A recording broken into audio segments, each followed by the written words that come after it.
Depois do sucesso de Jaspion, a Rede Manchete trouxe Esquadrão Relâmpago Changeman! Assim começava a base de Tokusatsu, que se popularizou na década, depois de algumas séries terem sido populares nos anos anteriores. E traria o auge da popularidade da TV japonesa ao Brasil, ao ponto de ganharem figurinhas e brinquedos no Brasil por isso. Eu não lembro do Jaspion ter um helicóptero.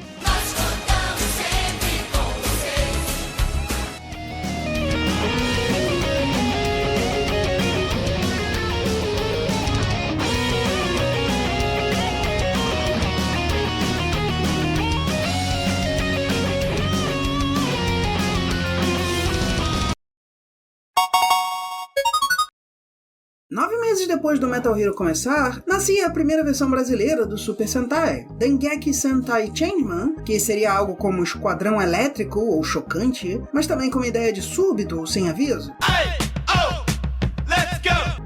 Eu nunca tinha entendido por que eles tinham esse ataque, talvez por todo o foco na força terrena.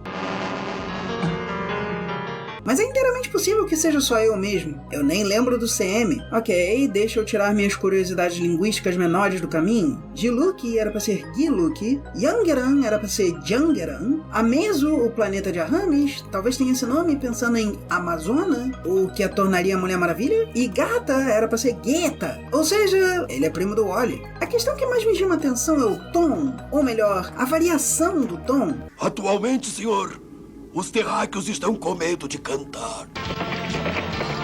Pegasus!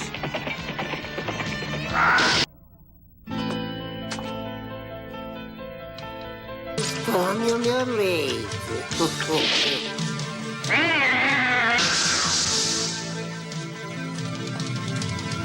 Por favor, leve esse sangue ao pronto-socorro. Embora hajam momentos mais leves e voltados para a comédia, a seriedade é particularmente forte aqui, deixando algumas piadas pouquíssimo efetivas. Só porque o campeonato está chegando, não é justo fazer com que os alunos treinem até escurecer.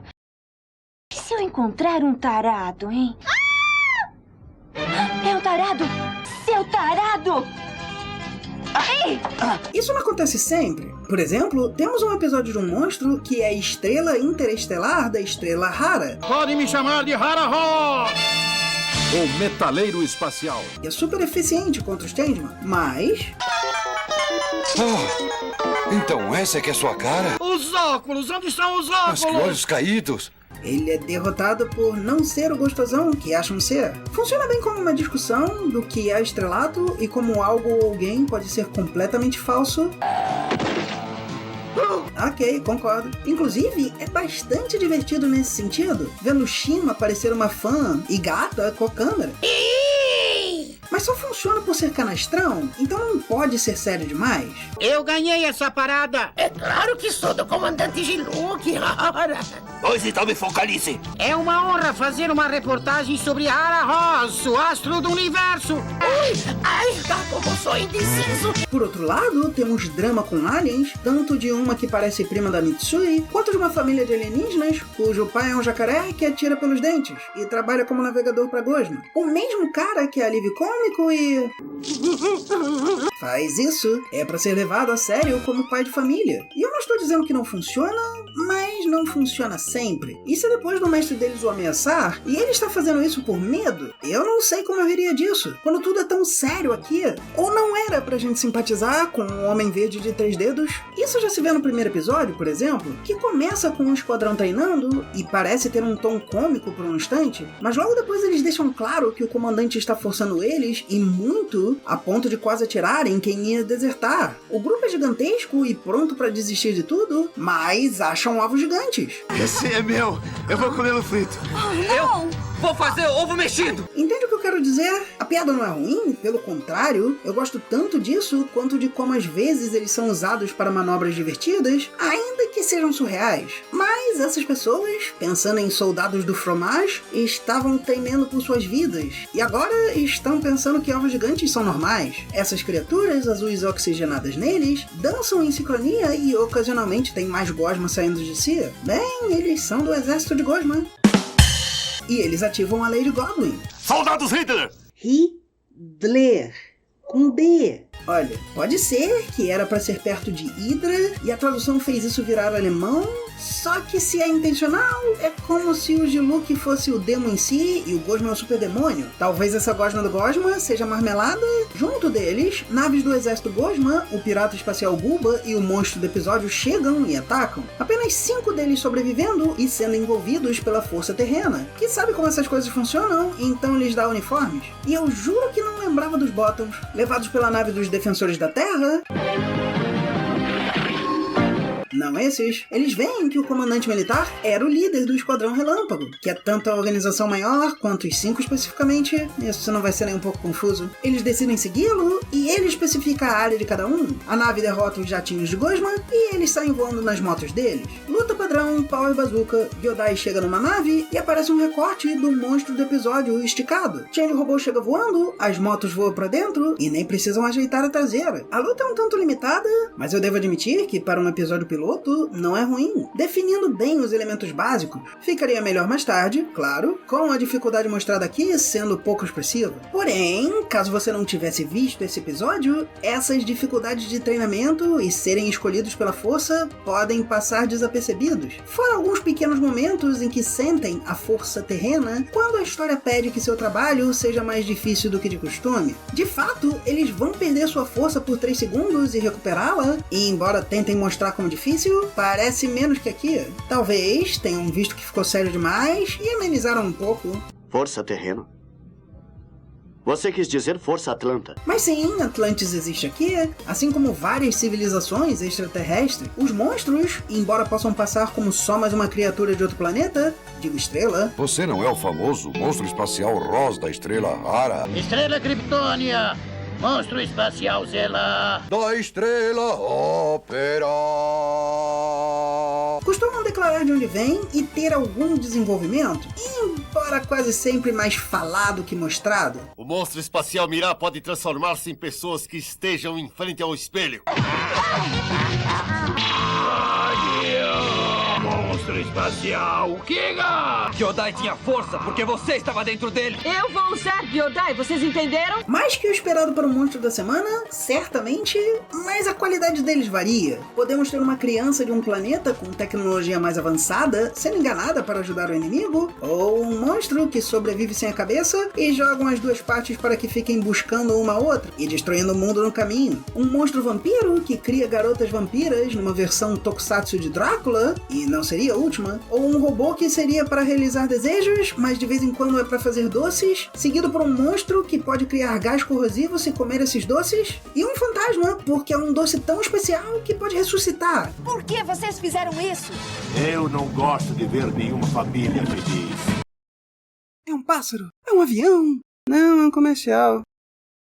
Changeman é bem episódico. Enquanto Jaspion tem uma variedade maior nas suas histórias, algumas sendo bastante únicas, mesmo quando há uma história sendo desenvolvida, temos a fórmula sendo seguida mais completamente. Episódios começam com algum tipo de situação, quase sempre envolvendo o monstro do episódio. Changeman tem que solucionar a situação e derrotar o monstro, ele é trazido de volta como gigante por Gyodai, é combatido com o robô gigante do time e destruído, o episódio terminando com um último momento para amarrar o assunto, ou indicar como a história seguiria.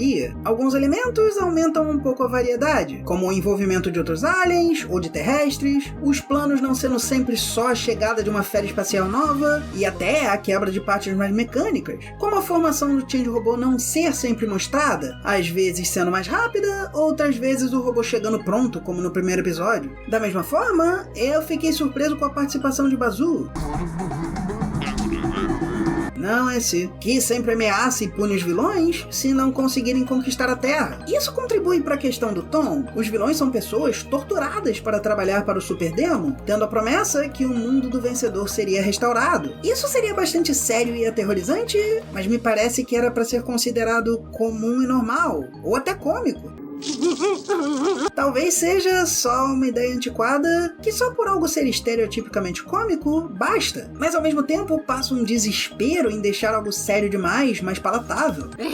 Já pensou se eu virasse um homem? Tenho certeza que seria um cara irresistível. É um idiota! Fique sabendo que você não é digno!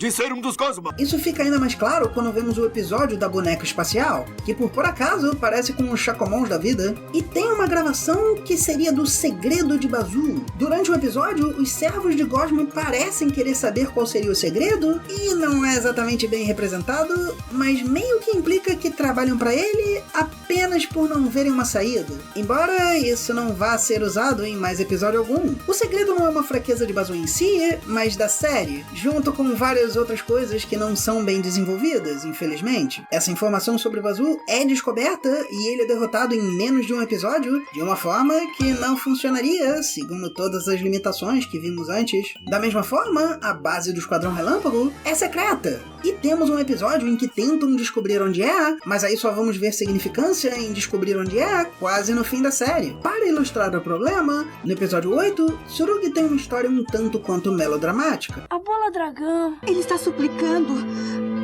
Por que é que você não atende?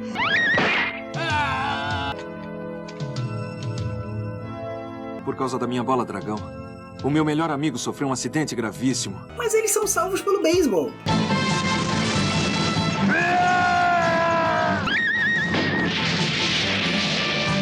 Sendo para um episódio, não é ruim. Só que além disso, no episódio 38, temos um monstro que traz fantasmas de volta ao mundo por quererem jogar beisebol.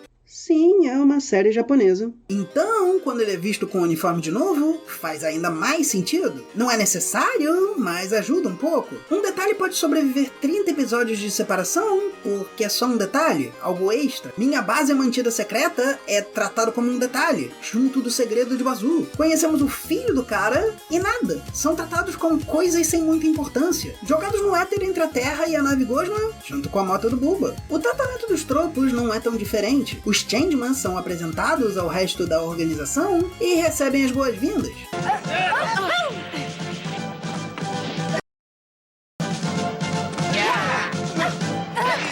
Chega de boas-vindas. Isso é parte daquele tom de seriedade. Pessoas fortes podem ser testadas, porque se falharem não haveria perda real. Precisamos de alguém capaz e poderoso naquela posição. Aqueles outros caras morreram? Ah, era tudo fraco mesmo. O treinamento pode parecer justificado como necessário, mas por que você precisa sobreviver a metralhadoras e minas terrestres para ser um oficial de espionagem? Tropa de espionagem. Oficial Mai. Sim. É uma noção de força muito limitada e mal pensada, é o que eu quero dizer. Compare com os Cavaleiros de Aço e os Cavaleiros Negros. Não temos como fazer armaduras ou chegar ao cosmo, então vamos imitar e criar o mais próximo possível. Eu não admito atitudes individuais aqui! Também parece ser visto como comum e normal que temos monstros espaciais vindos dos vários planetas conquistados por Gosma, então estamos na Polônia e sendo atacados pela Alemanha, mas eles conquistaram não sei quantos países e usam os recursos deles, que por acaso são roupas de monstro e poderes desenhados. Ah, mas tem um monstro que transforma pessoas em gatos. Então é pra crianças, ou pra internet. No geral, tem aquela canastrice que se pode esperar de séries assim. A geleca maldita está me derretendo. E isso é sem contar que ela cai no para-brisa e teleporta pros caras dentro do carro. Parece vídeo do Quai. Isso, por sinal, é a obra de Gomi, o Satanás espacial, que constrói um castelo... Construir uma casa ainda maior! Perdão, casa feita de essência da vida, como as câmaras dentro dos monstros gigantes de Jaspion, mas com mais coisas. E a Shima não vê problema algum em tomar. Cai fora. Só não pense demais no que está acontecendo, porque realmente parece que os soldados se chamam Hitler por um motivo. Que lóstimo. A produção é bem feita para a época e para o tipo de série que é. As limitações são relativamente pequenas. Ninguém esperaria que a transformação não tivesse o problema de punhos cortados, por exemplo. Não é para você se questionar sobre o helicóptero poder parar no ar. Ainda assim, claro, tem coisas que podem ser engraçadas. O helicóptero tem mísseis porque está literalmente segurando eles com as mãos do robô. Eu tenho certeza que eles poderiam ser úteis para o robô. Onde eles deixam? Olha, vovó! O que é isso? A pistola deles, o Chain de Fogo, se abre para ser uma espada e escudo. Um escudo pequeno que tem 2 buracos. Putz, a bazuca da Mermaid é só uma Polaroid com mira. Eu tenho certeza que a Pegazuka e a Fênix Zuka fazem uma grande diferença. Pelo menos a Mermaid Zuka mira. E de onde sai aquela munição? Depois vai sair dos símbolos deles, que aparecem nos ataques de energia, mas ainda é meio meta, eu suponho. Mas antes, eles só tiram a munição, do mesmo lugar de onde tiram as Chain de Zukas, eu acho. Qual seria a sua Zuka? Ziraldo Zuka, Zezinho Zuka, Zai Zuka. Eu queria pôr a Zaka Zuka aqui, mas não consegui achar. Conforme chegamos mais perto do final, começamos a ver mais detalhes que poderiam ser melhor planejados. Brutus, você... Brutus já não obedece mais você. Por que não? Algumas lutas do Change Robô podem parecer um pouco mais mecânicas. Por alguns episódios, por exemplo, o robô sempre usa seu giro atômico, apesar de não parecer necessário. Talvez para aumentar a duração do episódio.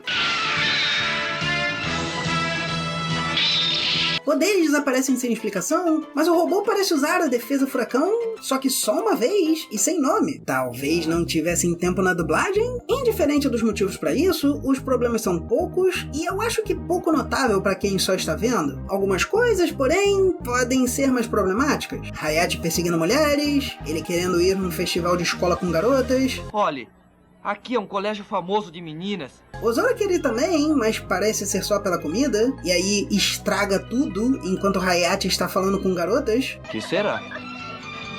Ah! Você estragou tudo, cara! A transformação de Sayaka na Giza, isso. Aqui então tá ótimo. Ai, tira a mão daí, ô! Tá pensando o quê? Eu não vou fingir que sei quanto isso era visto como comum. Mas atacando uma garota por trás, parece mesmo tarado, não é? Eu vou apontar que tem muita coisa que todo mundo acha errado e ainda é empurrada como normal. Olhar uma mulher por baixo é falta de educação. Voltamos já.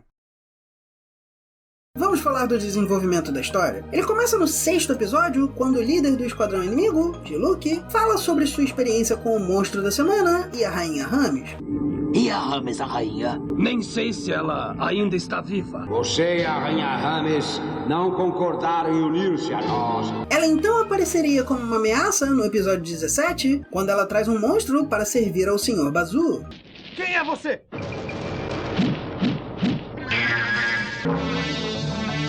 Rainha da Estrela Máxima, a Rames. E a partir daí, vai trazer monstros da mesma forma que Diluc, os dois competindo pela promessa do Sr. Bazoo de restaurar seus planetas. Digo, estrelas. Quando conquistei a sua estrela Pictor.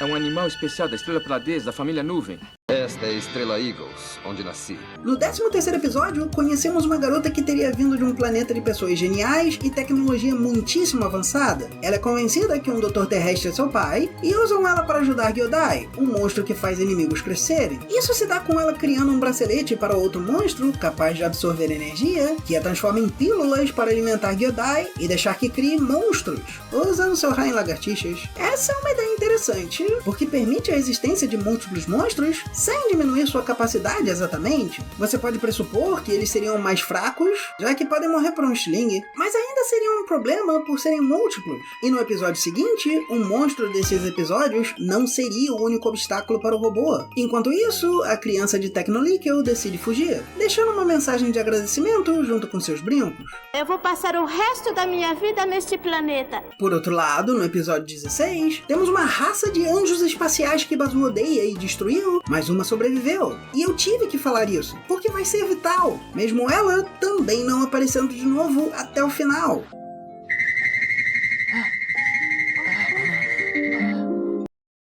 Vamos todos nos tornar amigos. No episódio 32, Nana, de Tecnolickel, é vista vivendo com uma família que a adotou, e Bazoo declara que essa é a última chance de Diluc. Entretanto, a Rames, que tinha ficado um pouco ausente nos episódios logo antes, volta montada numa sombra desenhada. Ao mesmo tempo, com ela vem... Somos o trio monstruoso! A rainha Rames! Esse episódio é outro exemplo muito bom do design e da execução estética. A maior parte do tempo, temos monstros sem olhos expressivos, mas ela tem olhos mais humanos. Eu imagino que seja para ser vista como feminina.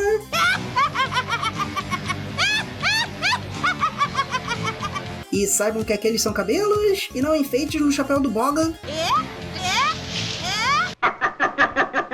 Da mesma forma, Giza tem os olhos acesos, mas depois variando. Assim como Savu acende os olhos, o que não seria comum. Em outras palavras, as limitações ainda são um tanto palpáveis, se você parar para notar, mas ainda mais clara fica a atenção da produção para dar mais efeito e importância às cenas que a requerem.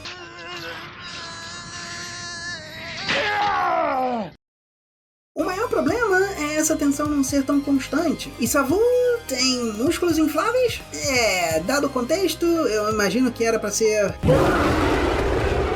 Mas acaba meio que parecendo...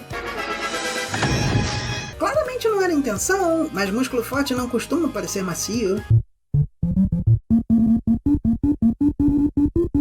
Yangaran talvez seja o maior exemplo disso nos dois lados.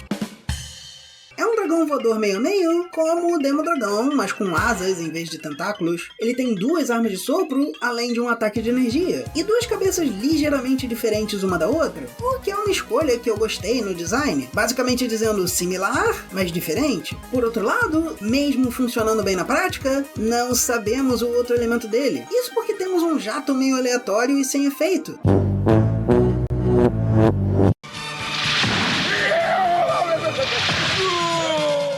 Parecer estar questionando as coisas à toa, eu não questiono porque cada um dos Changeman tem poderes diferentes. Aliás, eu acho um desenvolvimento muito bom, que cada um é um ser mitológico da Terra, cada tendo poderes únicos. Não é exatamente os poderes que você pensaria, necessariamente. Eu nunca ouvi falar de Griffons serem relacionados a magma, mas ainda é foda. Eu nem questiono porque Fênix e Marmaid têm um ataque que se resume a atirar com suas pistolas, mas que gera um arco-íris e seria mais forte ou efetivo. Suspensão de descrença. Mas aqui e ali você pode ter algumas dúvidas pelas limitações.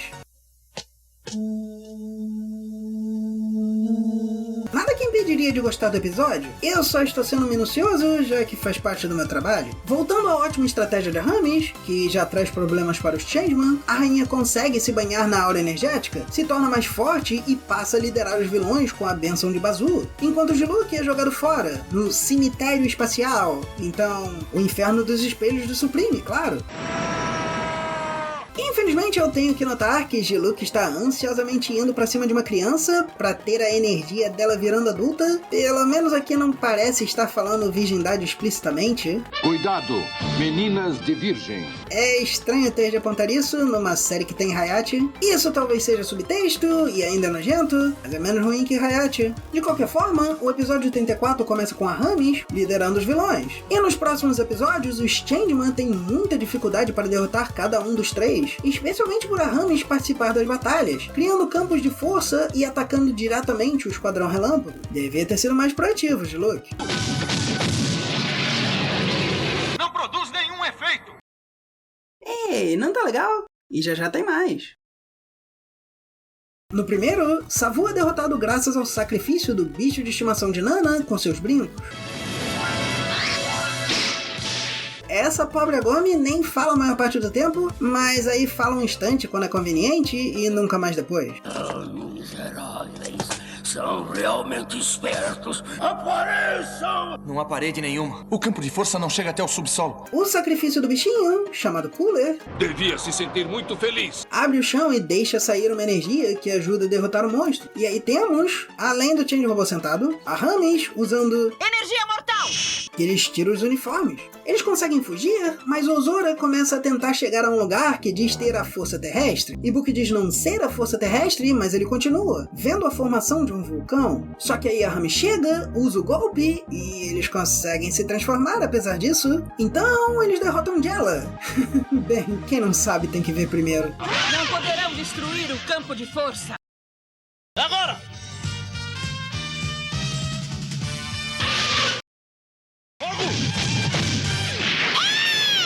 Malditos! A forma de resolver uma desvantagem tática severa? Eu sei que isso é inteligente, mas fica um tanto cômico do jeito que fizeram. Não que seja um único momento assim. Finalmente achei. Isso aqui doce, minha... Sabe...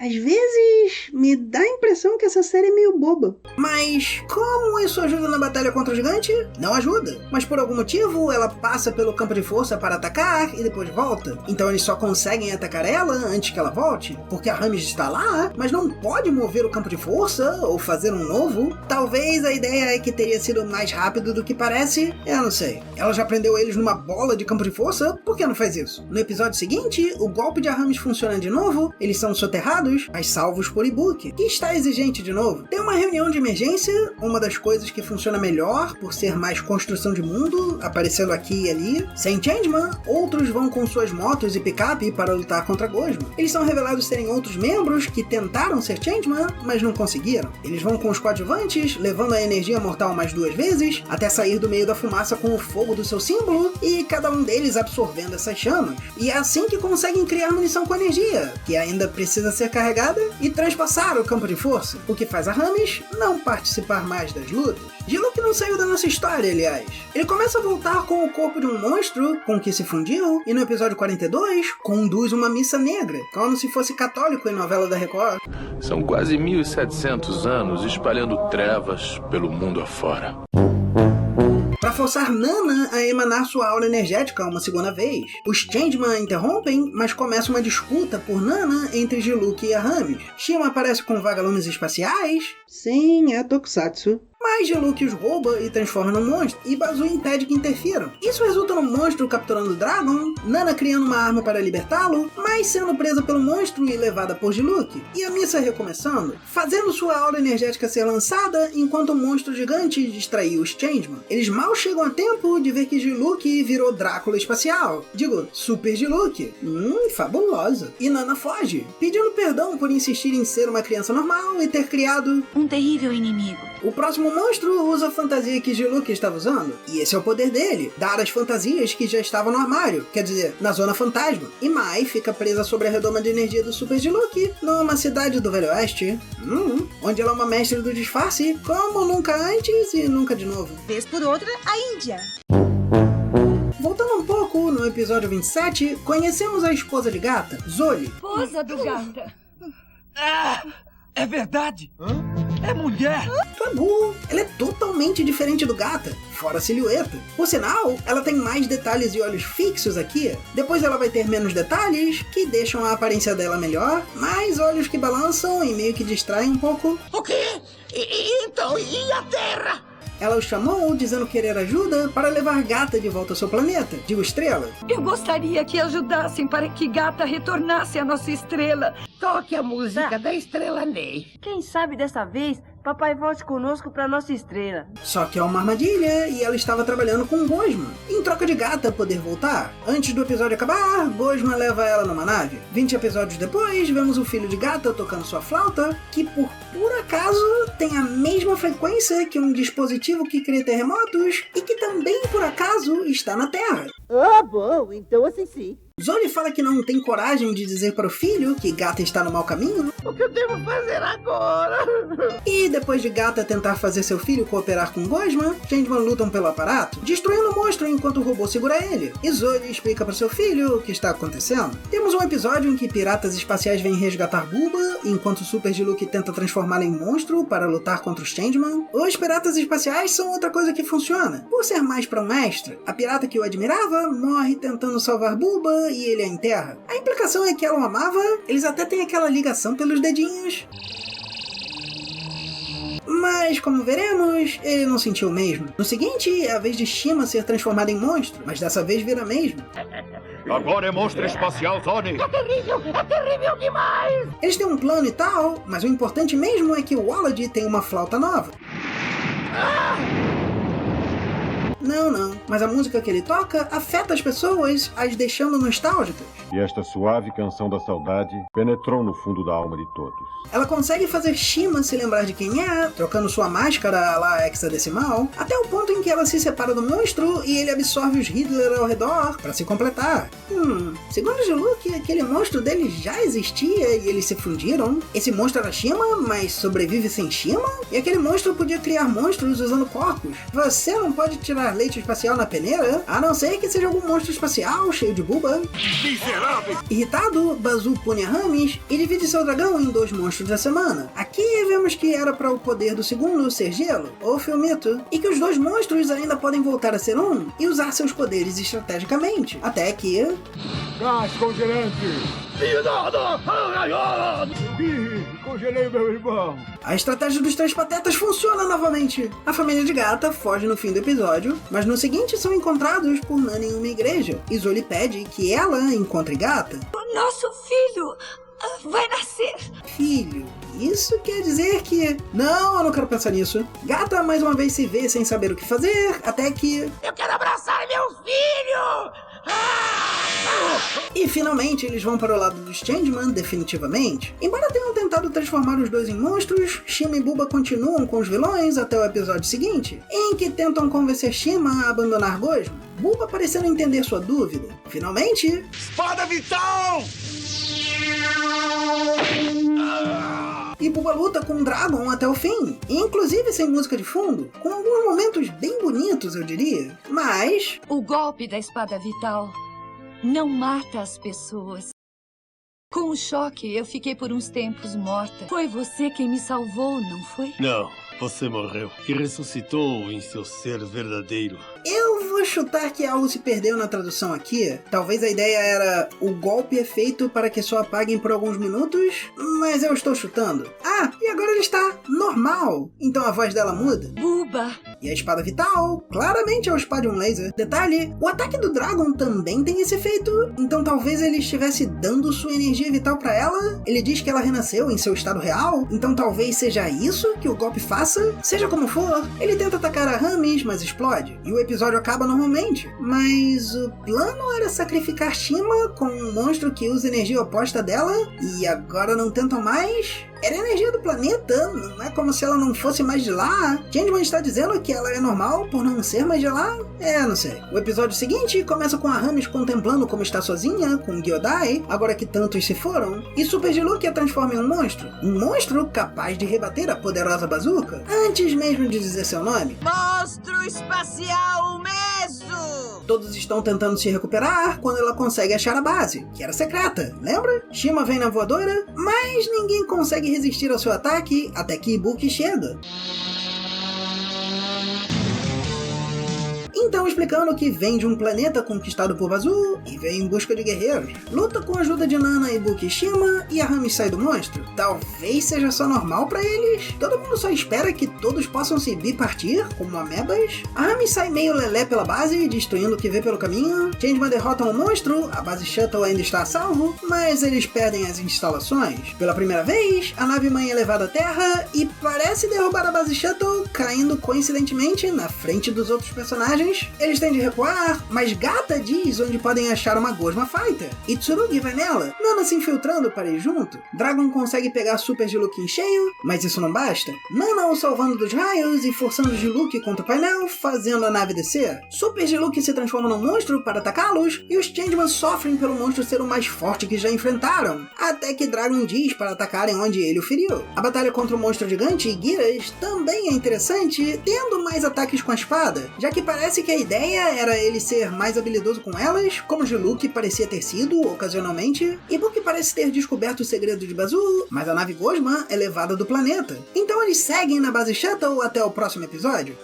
Porque a família do gato está indo junto, não era melhor ficarem na Terra? O segredo é que um planeta está vindo escondido pelo cometa Halley. Esperto, se escondendo atrás da espada do Dylion. Mas eles começam a ser atingidos por Bazoo, que se aproxima quando eles chegam lá. Eles vão embora antes que a nave termine de explodir, salvando Gyodai, não conseguem ir pra Terra e são salvos por um anjo espacial. Eu disse que ela ia ser importante. Eles descem ao planeta Gosma, onde os soldados Ridley são muito mais fortes pela influência de Bazoo e tentam disparar nele, mas não conseguem. E porque chegando e se jogando contra ele, aí eles são engolidos. Você ouviu?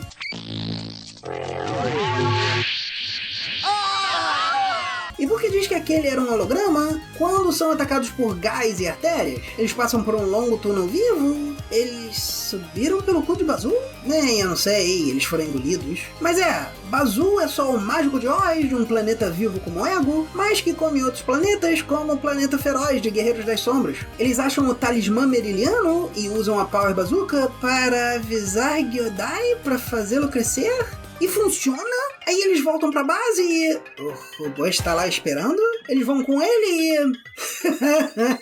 finalmente usam seu ataque final de dentro pra fora. E terminamos com eles batendo continência para os alienígenas que estão prontos para ir ajudar os planetas que foram devastados por Bazoo. E uma curta montagem deles, que meio que me prova que isso não foi tão planejado, já que algumas das histórias mostradas nem foram tão relevantes. Changeman é bastante divertido, mas temos essa mudança de tom e a falta de planejamento. desenvolvimento, as limitações não me incomodam e muita da escrita parece só canastrice da boa. Está muito enganada! Vamos fugir! Mas eu não vou fingir que não possa ser incômodo, tanto pelos problemas da época, quanto pela seriedade demon-redleriana. Temos vários episódios interessantes, alguns particularmente bons, uns poucos não muito bons, então eu recomendaria, mas você não precisa ver tudo. Se você vir só os que tem mais desenvolvimento, é o bastante. Definitivamente interessante no geral, mas não é como se fosse indispensável. Definitivamente divertido.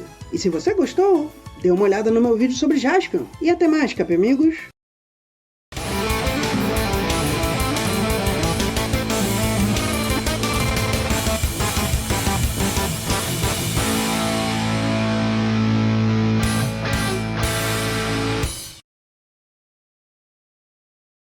Muito obrigado por assistir. Se você gostou, curta e assine o canal e por favor considere se tornar membro para ajudar na produção dos próximos vídeos. Ou considere doar para o Pix do canal. Perguntas resenharedonda@gmail.com.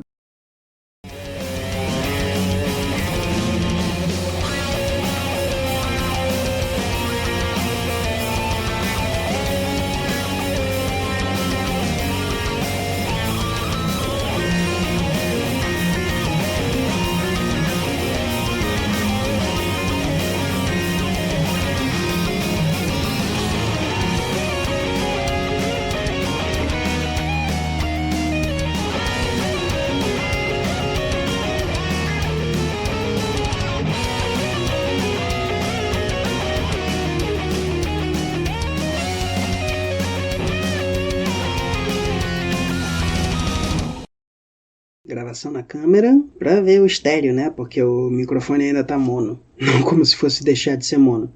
Só quando eu comprar outro. Hitler. Com D. Hitler. Com D. Hitler. Com D. Por que não? Por que não? Por que não? Por que não? Sabe, às vezes eu acho que essa série é meio boba. Sabe? Às vezes me dá a impressão que essa série é meio boba. Ou não era pra gente simpatizar com o Homem-Dedo de... Homem-Dedo.